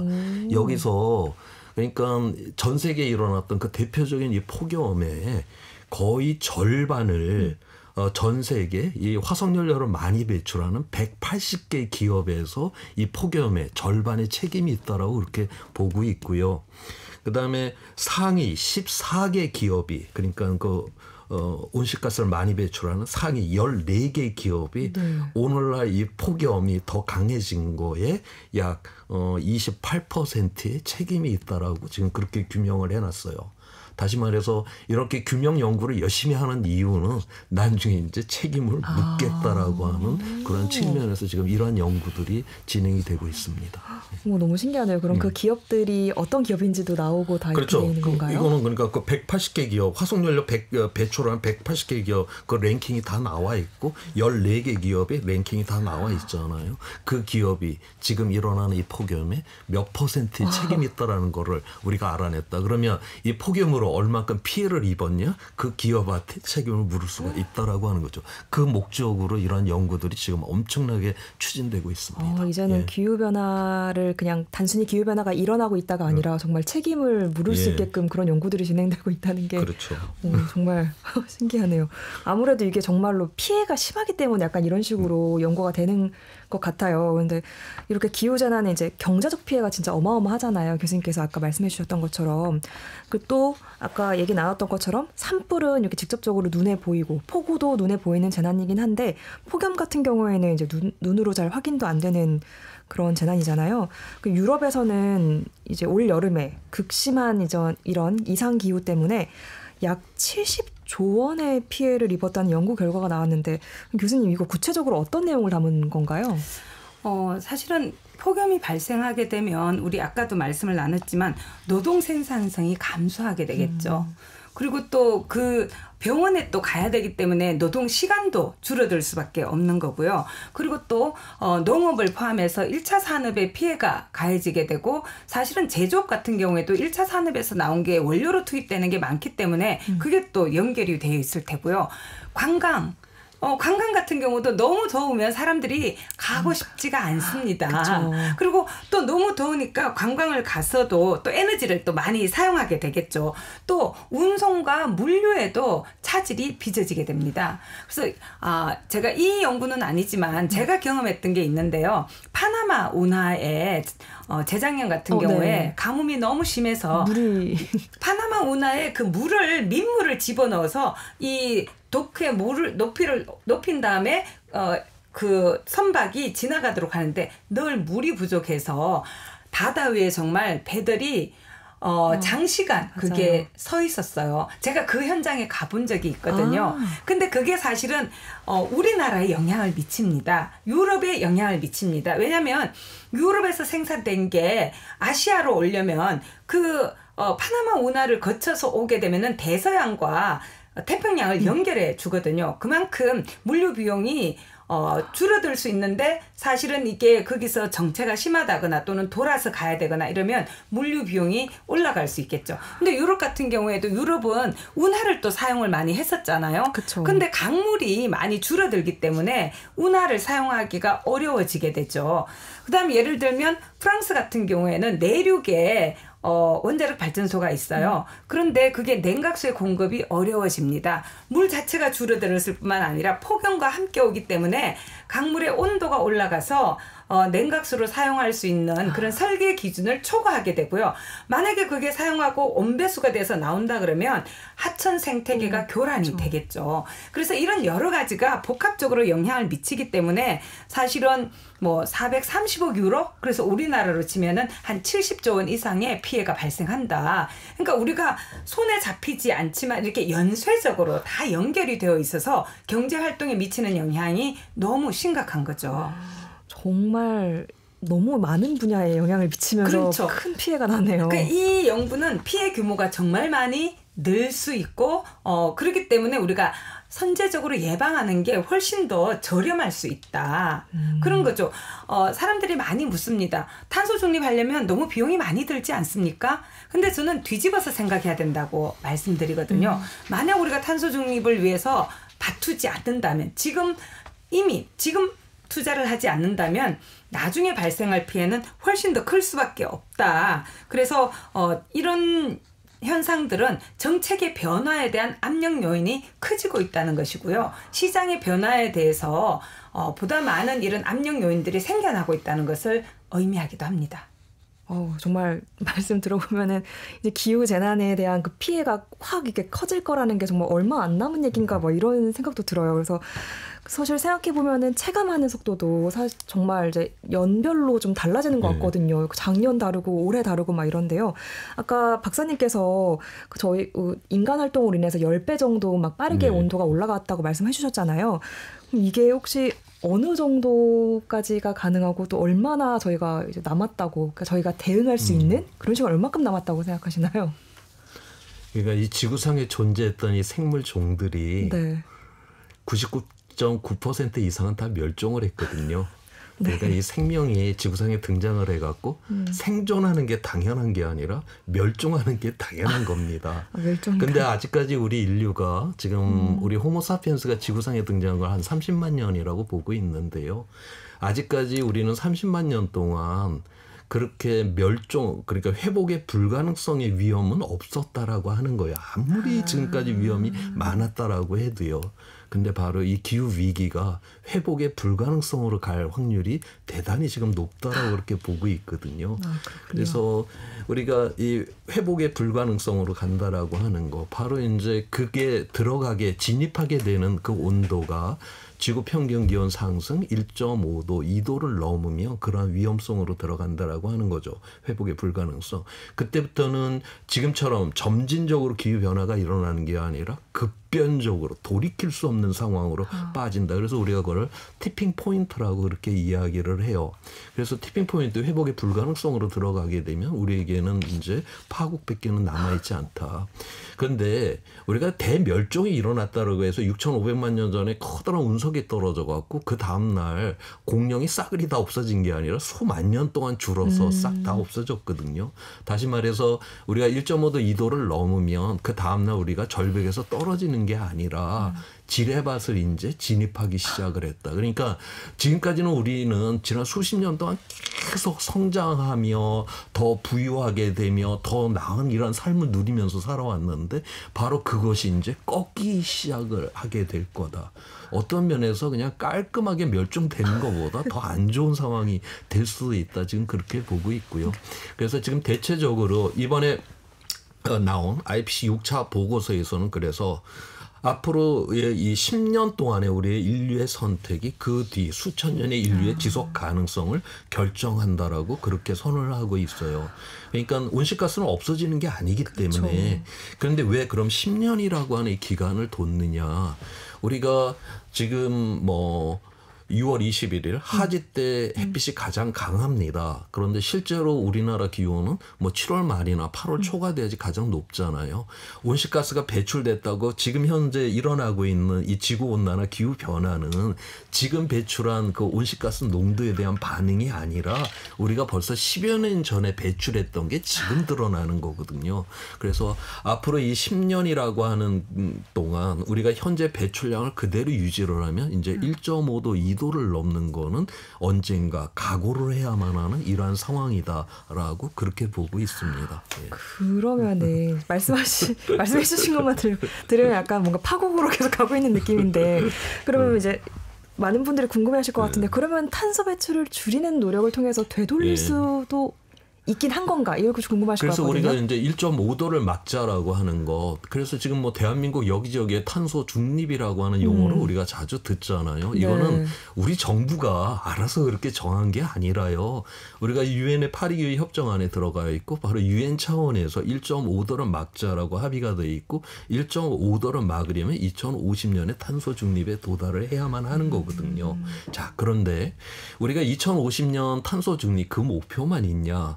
바로 앞으로 10년 이내에 현재 배출되는 거를 절반을 줄여야 된다라고 하는 이런 목표도 지금 갖고 있어요.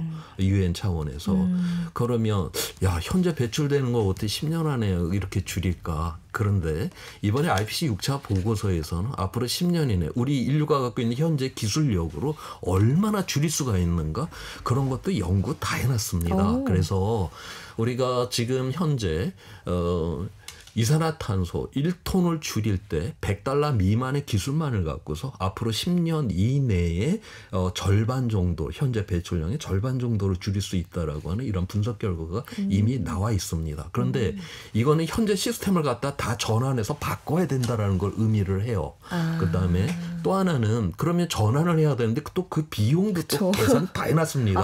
IPCC 보고서에서. 네. 그래서 현재 이 전환을 하기 위해서 1.5도를 막기 위해서 들어야 되는 비용이 지금 그 GDP의 약 4%를 투입을 해야 된다라고 그렇게 보고 있거든요. 4%요? 예. 근데 지금 전 세계가 전혀 기후변화 대응하는데 돈을 땡전 한 푼 안 쓰냐? 그렇지는 않습니다.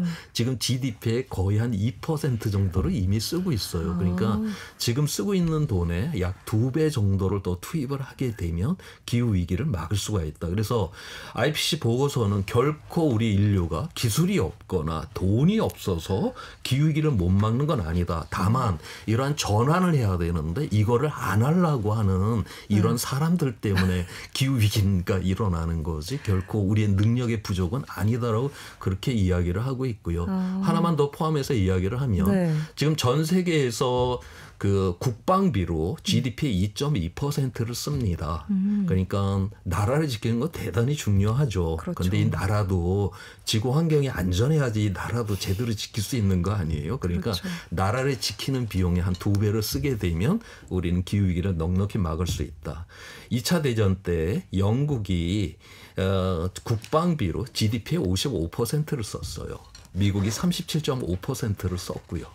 그렇게 GDP의 절반을 국방비로 썼다라고 해서 미국 시민이나 영국 시민이 뭐 굶어 죽고 이러지 않았잖아요. 그쵸. 다 건강하게 다 살아남았고요. 나라도 지키고 민주주의도 지키고 다 했거든요. 바로 전쟁 때 그 비용의 10분의 1만 투자를 해도 기후위기는 막을 수가 있다. 우리 인류는 그런 능력을 가지고 있다. 그렇게 바꿀 거냐라고 하는 의지에 대한 거를 지금 묻고 있다라고 봐주시면 됩니다.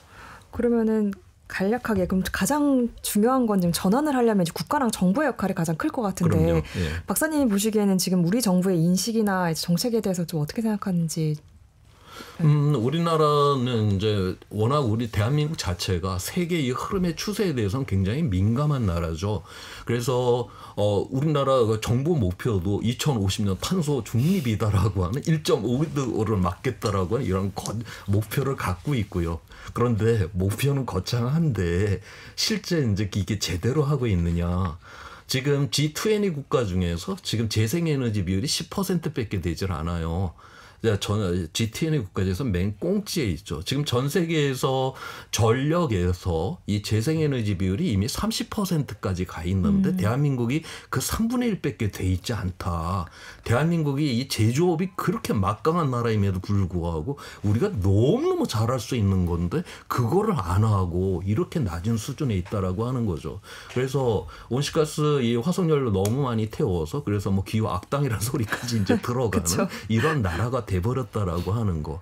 우리가 능력이 없어서도 아니고 이거 재생에너지는 이건 제조업만 강하면 이거 잘할 수 있는 거거든요. 대한민국 제조업 강국인데 이거를 이렇게 밑바닥을 깔아놨다라고 하는 거.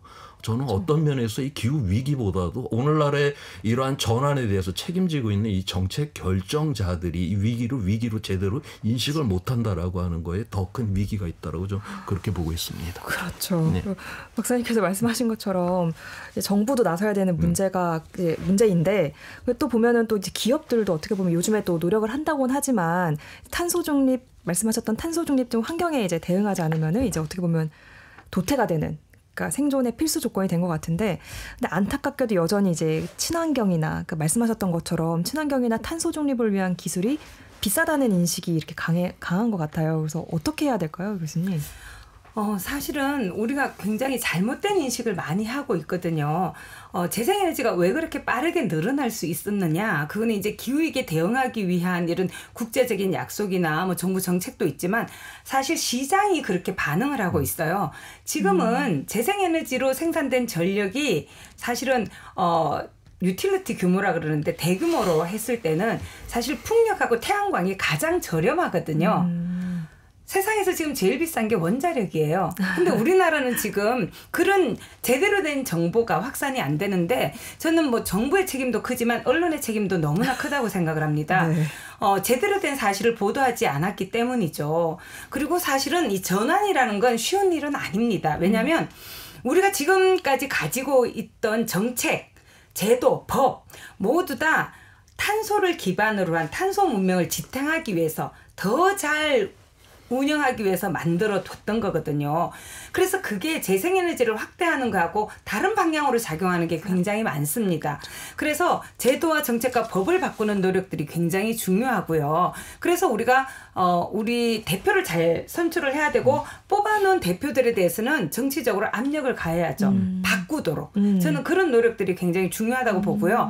기업 같은 경우에도 이제 더 이상 되돌아갈 수 있는 그런 지점에 우리가 서 있지 않습니다. 혁신이야말로 기업에게 너무나 중요한 가치거든요. 기후위기라고 요즘 많이 표현을 하는데 이 위기라는 말은 위험과 기회가 결합된 말이에요. 근데 기후가 야기하는 위험은 두 가지입니다. 하나는 아까 우리 이제까지 계속 얘기한 게 사실은 물리적 위험이거든요. 그렇죠. 너무 덥거나 너무 춥거나 얕은 뭐 폭우가 내리거나 이래서 물리적인 인프라가 손상이 된다거나 그 자체로 인해서 우리가 생명을 잃거나 재산을 잃거나 또 그로 인해서 아까 말씀드렸던 기후플레이션, 물가 인상이 발생하거나 이런 것들인데 이게 급성일 수도 있고 만성일 수도 있고 근데 위험은 그것만 있는 게 아니라 전환 위험이라는 게 있어요. 그게 이제 말씀해 주신 탄소 중립 사회로 전환을 해야 되고 기업도 탄소 중립 방향으로 가야 되는데 그렇게 전환하지 못할 때 발생하는 위험. 그게 전환 위험인데 그 위험의 끝은 그 기업은 더 이상 시장에서 생존하지 못하는 거죠. 그런데 위험만 있는 게 아니라 기회가 있는 거예요. 우리가 정말 제대로 대응을 한다면 사실은 그 많은 시장을 선점할 수가 있고요. 저는 좀 더 넓게는 기후위기에 처한, 위험에 처한 인류를 뭔가 구원할 수도 있지 않을까. 왜냐하면 그만큼 동일한 서비스를 제공해도 탄소를 포함한 온실가스 배출이 적을 수 있기 때문에 그래서 기업에게는 사실은 이게 기회이기도 하거든요. 그래서 제가 기업분들을 만나보면 기업의 온도차가 있어요. 정부가 예를 들면 녹색 분류 체계라는 걸 만들어서 이게 투자가 이루어질 때 바람직한 6대 환경 목표 이런 걸 정해놨는데 어떤 기업이나 금융권에서는 금융사는 그걸 받아들여서 그렇게 이제 투자 활동이나 기업 활동을 합니다. 그리고 지속 가능 경영 보고서도 펴내죠. 그런 기업에 물어봅니다. 아니 이게 그냥 권고 수준인데 왜 먼저 하셨어요? 그러면 선점하기 위해서요. 그러니까 그게 경쟁력이라고 보는 거죠. 그리고 요즘에는 많은 그 연구 결과들이 나오는데 ESG 경영이라 그러죠. 그 E 환경에서 정말 중요한 게 기후위기 대응. 그리고 최근 들어서는 생물 다양성에 대해서도 이제 우리가 TNFD라 그래서 그것도 이제 고려하는 건데 그런 걸 잘한 기업일수록 기업의 가치가 높아진다라는 연구 결과들이 많이 나옵니다.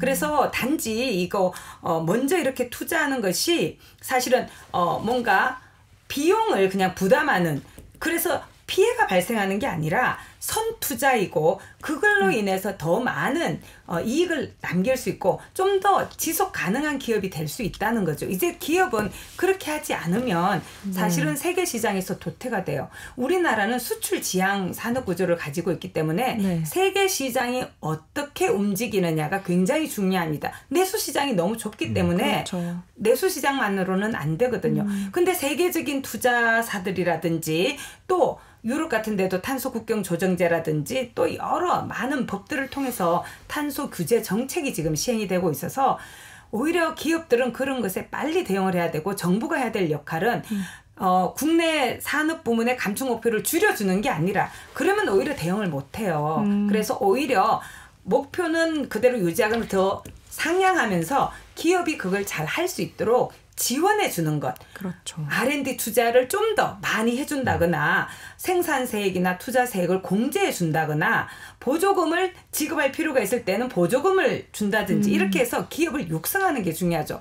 말씀하신 것처럼 제조업 강국이잖아요. 네. 우리는 풍력도 그렇고요. 태양광도 그렇고요. 또 풍력 설치선, 조선이 되게 중요하거든요. 전기 자동차, 그다음에 케이블, 이 전선이 또 엄청 중요한데 이 모든 것에서 세계적인 기업을 가지고 있는 나라가 우리나라입니다. 오, 엄청 잠재력은 엄청 크니까. 그렇죠. 그리고 그게 결국은 일자리거든요. 그렇죠. 오, 되게 정부와 기업들이 어떻게 해야 될지를 자세히 설명을 많이 해주셨는데 저는 가끔이 아니라 제가 느끼는 거는 이제 사회 이렇게 정부랑 기업을 이렇게 움직이게 만드는 거는 이제 개개인의 어떻게 보면 인식이랑 그 인식 전환, 그 실천이 이제 중요하다고 생각을 하는데요. 사실 이게 불편함하고 연관되면 실천으로 이어지기가 좀 어려운 것 같기는 해요. 그 개인들이 느끼기에는. 근데 하지만 앞으로 기후 위기를 막기 위해서라면 해야 되는 행동들이 있을 텐데 어떤 게 있을지 두 분이 좀 간략하게 말씀해 주실 수 있으실까요? 저는 그 UNEP 그러니까 UN 환경 계획에서 이미 그 개인이 기후 위기를 막기 위해서 해야 되는 10가지를 제시하고 있거든요. 이미 그런 게 있군요. 예. 첫 번째, 목소리를 내라. 그러니까 이 기후 위기가 굉장히 심각하다라고 하는 것이고 그거를 계속 우리가 서로 이야기를 해줘야 되는 거거든요. 우리가 이렇게 같은 이야기를 계속 반복하는 건 그건 중요하기 때문에 우리가 그 이야기를 계속 반복하잖아요. 그러니까 그러한 가운데 우리가 이제 공감의 이 영역을 넓힐 수가 있는 거고요. 두 번째로 이야기가 바로 앞서 이제 윤순진 교수께서 말씀하셨듯이 정치적 압박을 가하라고 그렇게 이야기를 합니다. 결국 이건 제도를 만들어야 돼요. 내가 굉장히 에너지를 좀 줄일래. 그다음에 쓰레기를 줄일래 해도 건물 자체가 에너지가 너무 비효율적이라면 그 한계가 있잖아요. 그렇죠. 내가 쓰레기를 그렇게 줄이고 싶은데 이게 과포장돼 갖고 이게 나와버리면 그 개인이 그렇게 일일이 애를 써서 인류와 도덕으로 애를 써 갖고 해결할 수 있는 문제 아니거든요. 인류 역사에서 모든 사람이 선해져서 세상이 좋아졌더라 그런 거 없습니다. 그 선한 몇 사람이 죽을 고생을 해갖고 제도를 만들어서 그렇게 세상은 조금씩 좋아지는 거거든요. 우리가 8시간 노동을 하고 주말에 쉴 수 있다? 누가 착해서 그렇게 살으라고 한 게 아니라 제도가 만들어져서 그렇게 된 것이고 그 제도를 누가 만듭니까? 바로 선출직 공무원, 그다음에 그런 제도를 만드는 우리 의원들이 바로 그런 것들을 해내는 거거든요. 그래서 바로 우리는 정치적 우리 시민들은 바로 그들에게 정치적 압박을 가하라고 유엔에서 지금 그렇게 이야기를 하고 있어요. 네. 아까 석유회사 이야기가 나왔죠. 근데 저는 아까 말씀을 하실 때 분석을 할 때 네이처지에 실렸는데 책임이 누구에게 있느냐. 네. 기업에게 많이 있죠.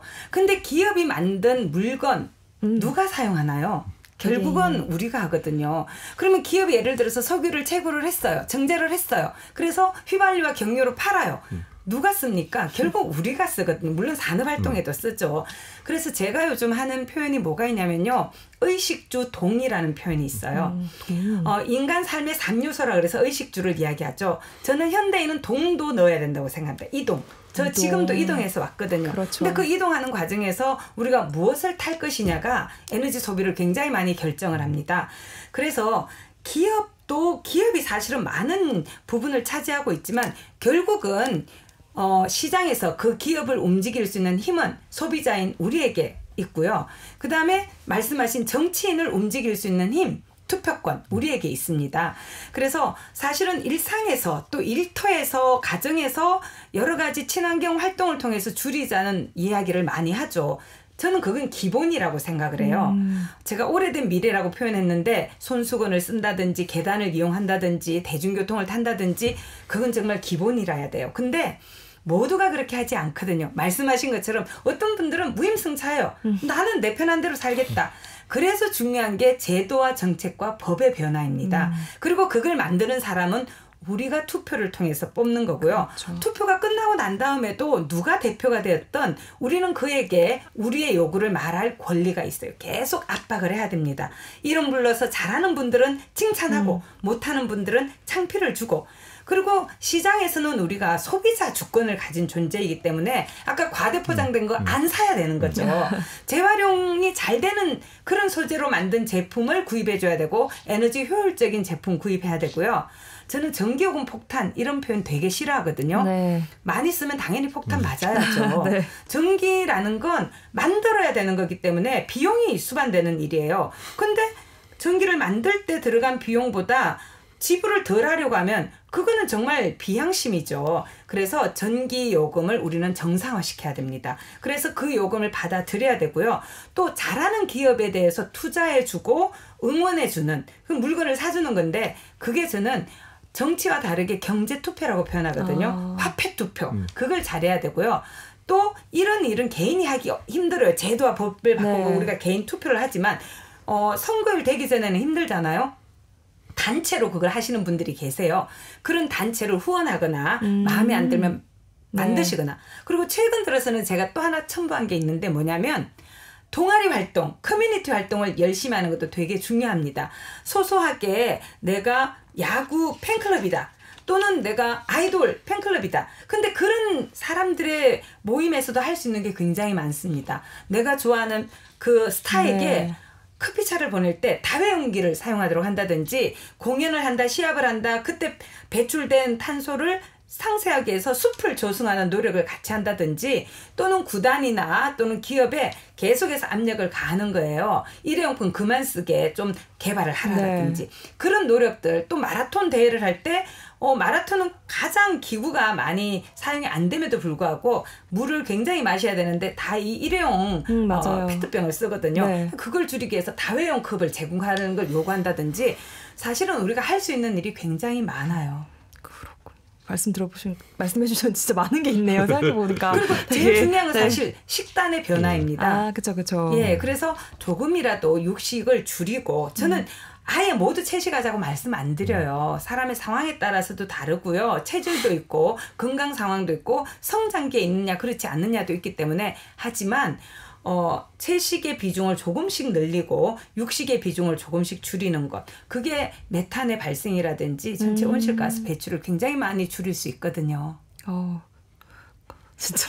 기업에서도 그래서 한 달에 한 번, 일주일에 한 번이 너무 좀 자주다고 생각이 들면은 격주에 한 번이라든지. 주기적으로. 네, 그래서 근데 사실 들여다보면요. 제가 학교에 급식 주는 것도 이렇게 제 학생이 또 교사가 있어서 연구를 해보니까 사람들의 반응이 처음에는 채식 뭐야 이랬는데 나중엔 채식인지도 모르고 맛있게 먹는데요. 왜냐하면 굉장히 요즘에는 메뉴가 다양화되어 있어요. 그래서 우리가 조금만 관심을 가지면 할 수 있는 일들이 무궁무진합니다.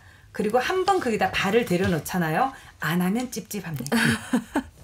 이번에 IPCC 보고서에서도 개인이 뭘 하면은 가장 온실가스를 줄일 수 있을까? 그런 것들을 이제 분석을 해놨는데 우리가 교통이나 이런 건물이다 이런 것들은 그건 좀 시스템이 좀 바탕이 좀 돼야 돼요. 그 대중교통을 잘 이용할 수 있게 만들어줘야 되고 에너지 효율이 높은 건물이 있어야 되고. 그런데 개인의 선택으로다가 가장 많이 줄일 수 있는 거는 지금 윤순진 교수님께서 이야기를 하셨듯이 먹거리입니다. 지금 우리 인류는 지금 생산한 식량의 3분의 1을 지금 쓰레기로 내다버리고 있거든요. 근데 이 먹거리가 이게 햇빛과 농부의 근육의 힘만으로 먹거리가 생산되는 게 아니잖아요. 그렇죠. 지금 엄청나게 많은 비료, 농약, 그다음에 엄청난 농작 기계들, 그다음에 운송, 저장, 보관, 가공. 그래서 전체 온실가스의 약 25%가 바로 먹거리를 생산하는데 지금 배출되고 있는데 우리는 그중에서 또 3분의 1을 쓰레기로 내다 버리고요. 그래서 이런 부분만 줄여도 이건 근데 먹거리는 순전히 이건 개인이 선택을 해야 되는 문제들이거든요. 그래서 특히 오늘날 이 기후위기 대응할 때 이 먹거리에 전환이 필요하다라고 굉장히 강조가 되는 게 여기 있고요. 앞서서 그 육식을 좀 줄여야 된다라고 하는 거. 실제로 이 육식이라고 하는 거는 이 지구 환경 이 파괴에 굉장한 이게 큰 그거거든요. 예를 들어서 우리가 쌀을 1kg 생산하는 데는 2,500리터의 물이 필요하고요. 밀가루는 뭐 1kg 생산하는데 1,500리터, 닭고기는 4,000리터, 돼지고기 5,000리터, 그다음에 소고기는 15,500리터의 물이 필요해요. 다시 말해서 오늘 저녁에 우리 가족들이 소고기 1kg을 갖다 맛있게 구워 먹었다. 약 15톤 이상의 물을 날려 먹었다라고 그렇게 생각을 할 정도로 이 특히 고기 중에서도 소고기가 가장 지구 환경에 가장 부담을 주고 있거든요. 그래서 우리가 이 육식을 줄이면 그만큼 지구에 또한 부담이 적다. 그래서 이 먹거리는 거의 이건 개인이 좀 많이 선택을 해줘야 되는 분야다라고 그렇게 보고 있습니다. 지금 그렇죠. 우리나라는 쌀이 주식인 나라라고 얘기가 민망해진 상태입니다. 재작년부터 쌀 소비량보다 고기의 소비량이 더 많아졌거든요.